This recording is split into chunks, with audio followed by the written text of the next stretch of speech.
अस्सलाम वालेकुम मनता मेहरबानो सिंधी फिल्म संसार साण असीं अवां जी ख़िदमत में हाज़िर गुज़िरियल कुझु हफ़्तनि खां असीं अवां जी ख़िदमत में फिल्म मुंहिंजो प्यार पुकार जे हवाले सां हाज़िरी भरे रहिया आहियूं ऐं ॿ प्रोग्राम्स असां पहिरीं अवां जी ख़िदमत में पेश कयासीं ऐं अॼु ही टीं ऐं आख़िरी निशस्त इन फिल्म जे हवाले सां असां वटि अवां जे लाइ मौजूदु आहे। इन विच में अवां जे पारां जेका मोहबत आहे जेका पज़ीराई आहे उन जे लाइ कहिड़ो शुक्रिया अदा कजे, केतिरी शुक्रिया अदाई असां करे सघूं था छाकाणि त थोरा न थोरा मुते मारूड़नि जा भलायूं भेरा घणे गॾिजनि केतिरा मतिलबु छा अर्ज़ु कजे तव्हांजी इनायत आहे जो तव्हां हिन प्रोग्राम खे बेहदि पसंदि कयो था।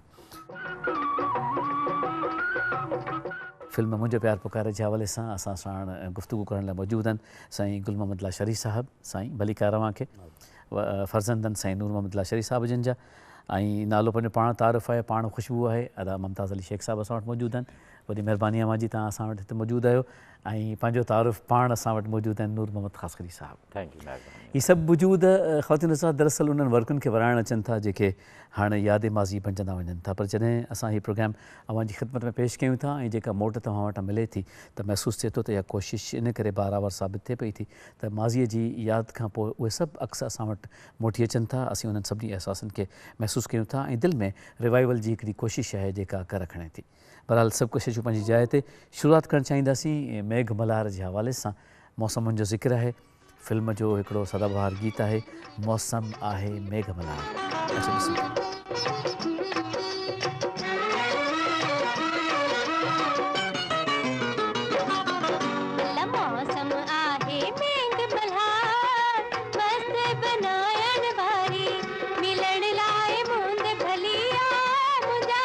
सरकार हलिया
अदा मुमताज़, हीउ जेको सदाबहार गीत कंदा आहियोसीं हिन फिल्म जो लाज़मन जेको असां ज़िक्र पहिरीं बि करे चुका आहियूं, ग़ुलाम अली साहब जो, रूना लैला जो ऐं मूसा कलीम साहब जो, इहे सभु ज़िक्र हलनि पिया था।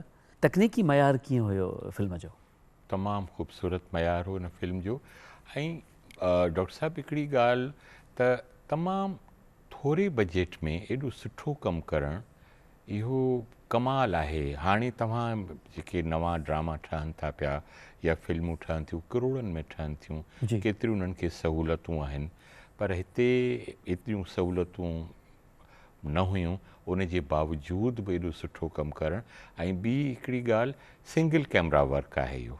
अच्छा, पहिरीं त इहो ई हूंदो न, हिकिड़ी कैमरा आहे ऐं उन में जेको रोल आहे उहो अहिड़ो आहे जो जेकॾहिं उहो ख़तमु थी वियो हलियो त पोइ मुसीबत थी वेंदी।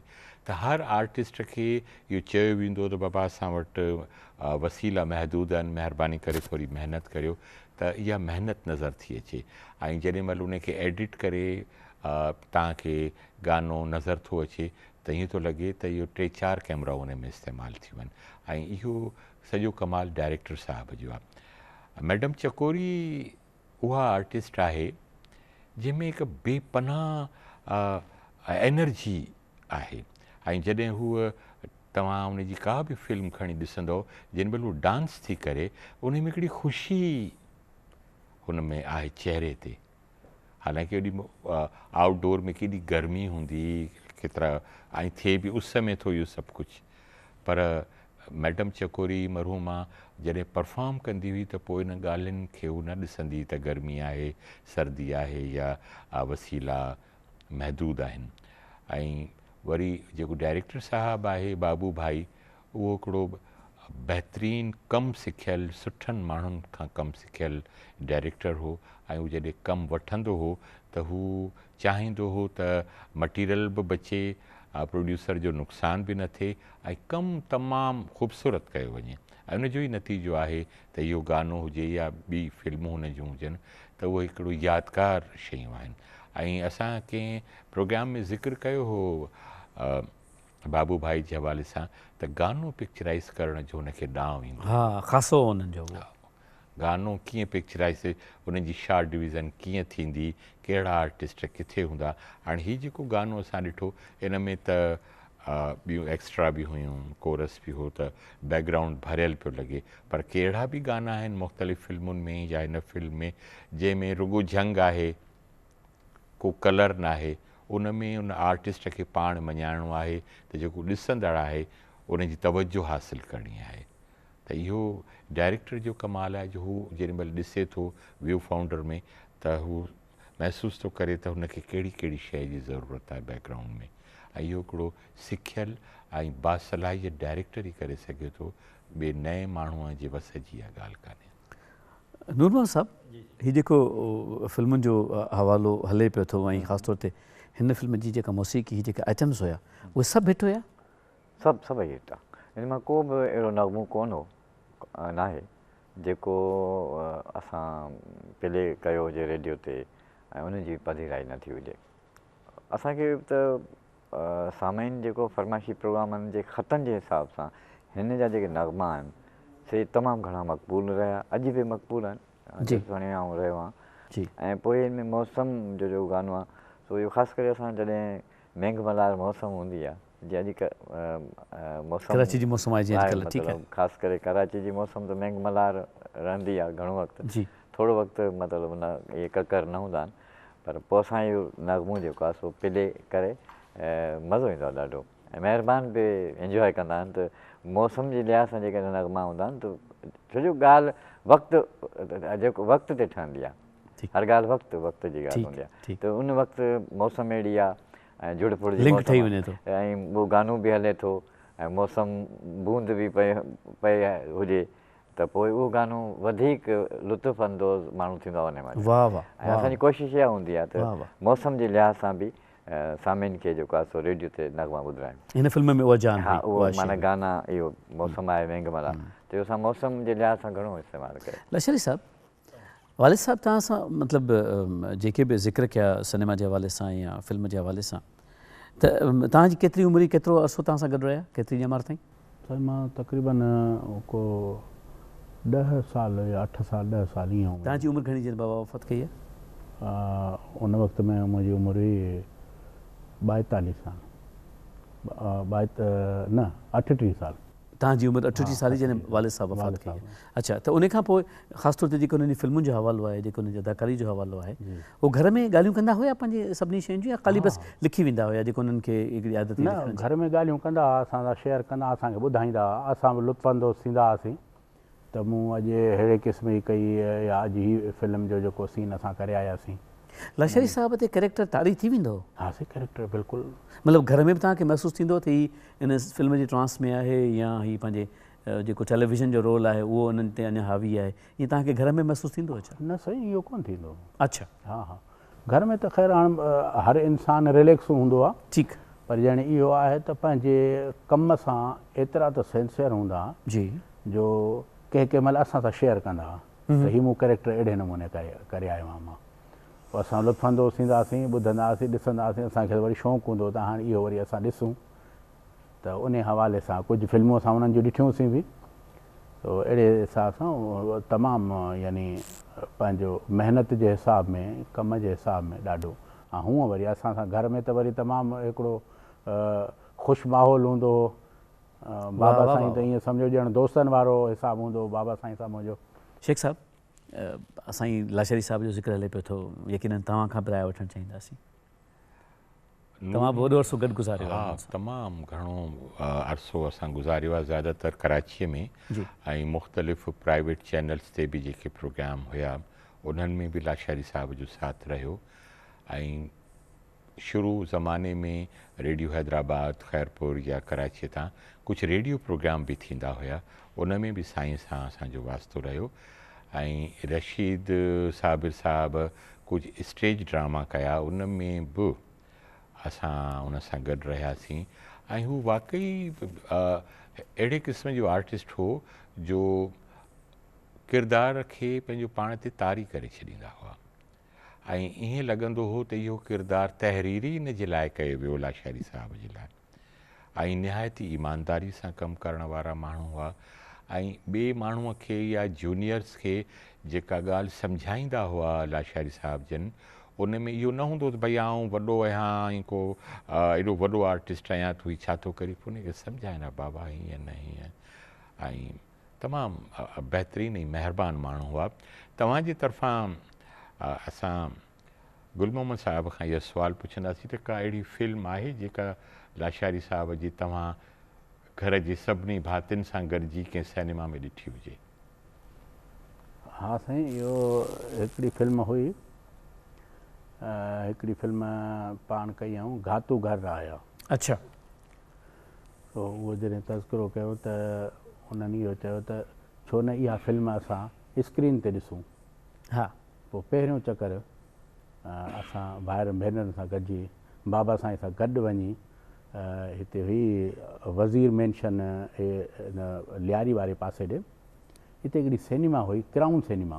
उहो हींअर त मां सम्झा थो शायदि ठाहे छॾियूं, पोइ उन में गॾिजी वञी असां इहा फिल्म ॾिठीसीं। उहा हिकिड़ी फिल्म वालिद साहब सां गॾु? जी हा, उहा हिकिड़ी फिल्म घातू घर न आया, इहा यादि आहे।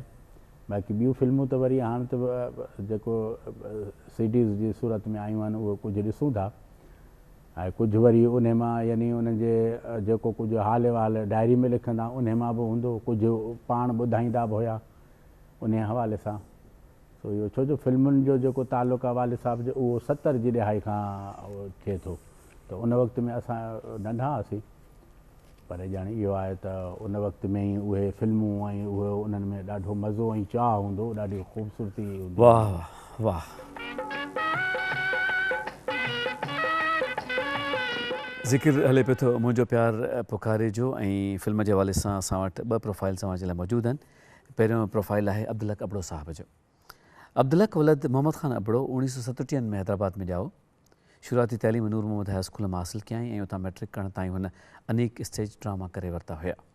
जंहिं साल हुन मुस्लिम कॉलेज जॉइन कयो त साॻिए ई साल नूर मोहम्मद हाई स्कूल जा 25 साल मुकमिल थिया हुया, ऐं उते सिल्वर जुबली में नाटक नीम हकीम ख़तरे जान, नीम मुल्ला ख़तरे ईमान में हुन मुल्ला जो किरदारु अदा कयो ऐं ॿियो इनाम हासिलु कयईं। मुस्लिम कॉलेज मां BA करण खां पोइ सिंध यूनिवर्सिटी में दाख़िलु थियो, ऐं उते बि को बि ड्रामो न छॾियईं। इंक्वायरी ऑफिसर, गूंगी ज़ाल, परचम इस्लाम, बस हल कर रहा हूँ संदसि बहितरीन ड्रामा रहा ऐं इंक्वायरी ऑफिसर में परफॉर्मेंस ते खेसि वाइस चांसलर्स कप मिलियो। 1958 में रेडियो पाकिस्तान हैदराबाद ज्वाइन कयई ऐं सभ खां मशहूरु प्रोग्राम जामे जम कयई। तंहिंखां सवाइ ॻाल्हि मुहाड़ में गेदूड़ो, सुखियो हारीअ में काको सावण, गामो जो घर में रमू, ॻोठाणी कचहरी में जानड़ ऐं 1971 वारी जंग में सच त बीठो नच में उस्ताद गफ़ूर जा किरदार हुन यादगार नमूने अदा कया। अब्दुल करीम बलोच, मुस्तफ़ा कुरैशी, अल्लाह बचायो लग़ारी, रुबीना, सैयद सालिम अहमद शाह, आगा सलीम ऐं ख़ालिद लतीफ़ सां गॾिजी हुन सिंध थिएटर क़ाइमु कयो, जंहिं कराची, कंदकोट, शिकारपुर, जैकबाबाद ऐं हैदराबाद में दो चनेसर, दुल्ह दरिया ख़ान, चोरनि मथां मोर ऐं कंजूस पेश कया। पाकिस्तान टेलीविज़न ते हुन यादगार किरदार अदा कया ऐं सिकील धो नाले मज़ाहिया नाटक लिखियो, जंहिंमें मुश्ताक मुग़ल ऐं मक़सूद मुग़ल कमु कयो। 1968 में फिल्म मल्हार में फिल्मी नाले साजन सां शुरूआति कयईं, पर पोइ ॿियनि फिल्मुनि में इहो नालो इख़्तियार न कयईं। मुर्क अवां जी लुड़क असांजा संदसि तरतीब ॾिनल अफ़साननि जो मजमूओ आहे। अब्दुल्ला कपड़ो साहब हैदराबाद में आसूदह ख़ाक आहे। संदसि सिंधी फिल्मूं आहिनि घूंघट लाहे कुंवार, रंगमहल, महबूब मिठा, बादल, अलबेली, बादल ऐं बरसात, सिंधड़ीअ तां सदके, रत ऐं अजरक, धरती ऐं आकाश ऐं दोस्तनि जो प्यार, जॾहिं त हिकिड़ी फिल्म मल्हार अणमुकमिल रही। ॿियो प्रोफाइल नूर मोहम्मद लाशरी साहब जो 1931 में सेवण शरीफ़ भरिसां हिकु नंढड़े ॻोठ कोट लालू में पैदा थियो। मदरसे में इब्तदाई इल्म हासिलु करण खां पोइ डिघो पंधु करे बूबक हाई स्कूल में पढ़णु वेंदो हुयो। सराइकी सिंधी, उर्दू, अरबी ऐं फ़ारसी सुहिणे अंदाज़ सां ॼाणंदो हुयो ऐं प्राइमरी मास्तर तौरु सेवण शरीफ़ ऐं ठटे में ख़िदमतूं सरंजाम ॾिनई। 1968 में कराची आयो ऐं फिल्म शेर फिरोज़ में हिकु नंढिड़ो किरदारु अदा कयईं। पाकिस्तान टेलीविज़न में इब्तदाई तौरु हिकु कापियस थी आयो ऐं नेट ड्रामनि में चांस मिली वियुसि। 1972 खां हू रेडियो पाकिस्तान सां बि सलाहड़जी वियो ऐं बसि पोइ हिकु तवील फ़नी सफ़रु आहे जेको नूर मोहम्मद लाशरी साहब जी शानदार कारकर्दगीअ जो ख़माज़ आहे। हुन 1 फरवरी 1997 ते वफ़ात कई। सिंधी फिल्मूं रत ऐं अजरक, हाज़ुर साईं, घातू घर न आया, सूरमी सिंध जी, बरसात जी राति, धरती दिलवारनि जी, सुहिणा साईं, परू, महराण जा मोती, नादिर गोहर, अली गोहर, बेवस, शहीद, मूरख ऐं जीअ लतीफ़। इन्हनि वजूदनि जी ॻाल्हि कयूं था त महसूसु थिए थो त ॼण इन्हनि जे ख़ुशबूअ में, इन्हनि जे सरापे में, इन्हनि जे अहसास में असांजूं अखियूं अड़िजी वञनि थियूं। इन निस्बत सां हिकिड़ो आइटम बि असां वटि मौजूदु आहे ऐं चाहियूं था त रुबीना बद्र जी आवाज़ खे बि कंदा आहियूं ऐं स्क्रीन ते मंज़रनि ते बि निगाह विझूं।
मुंहिंजो प्यार पुकारे जे हवाले सां ही टियों ऐं आख़िरी हिसो असां जी ख़िदमत में पेश कयूं ऐं असां शुक्रगुज़ार पंहिंजे मुअज़्ज़िज़ महिमाननि जा त हिन सफ़र में उहे असां साण रहिया।